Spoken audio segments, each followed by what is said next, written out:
Ką daryti iškilus konfliktui šeimoje? Taigi, mėlyjei, turim nuostabų klausimą. Nėra šeimų be dūmų.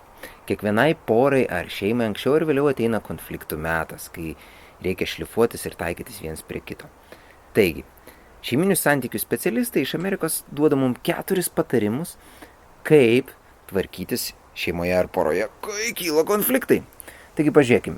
Pirmas patarimas. Matyti kiekvienam konflikte galimybę. Tai reiškia pamoką. Pamoką, kuri mus įkvėptų ir ugdytų. Ir pamoka turi atkreipti pirštą į save. Tai reiškia, aš turiu ieškoti, ką aš galiu pakeisti savyje, kad augčiau ir tobulėčiau.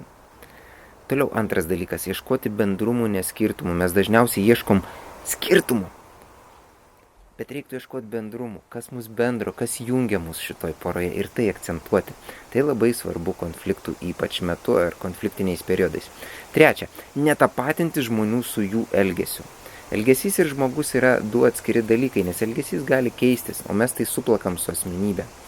Ir ginčo metu reikėtų nenaudoti tokių formuluočių kaip tu toks, tu anoks, asmeninio apkaltinimo. Visada, niekada.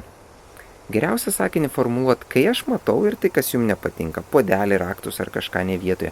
Mane kyla įsiūtis, nervai, nusivylimas, nes aš mėgstu tvarką, nes aš mėgstu nemeluoti ir taip toliau.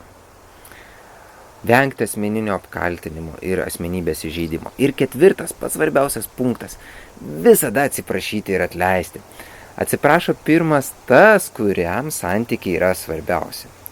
Taigi, mėlyjei, atsiprašyti ir atleisti.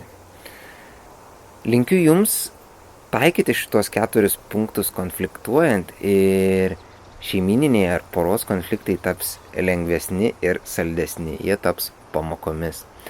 O taip pat, jeigu esate dvasingas ar mėgstantis medituoti žmogus, po konflikto visada yra gerai kreiptis į Dievą ir aukštesnės jėgas ir prašyti paramos, prašyti pagalbos, sugebėjimo suprasti jums siunčiamas gyvenimo pamokas, jas priimti ir pačiam keistis.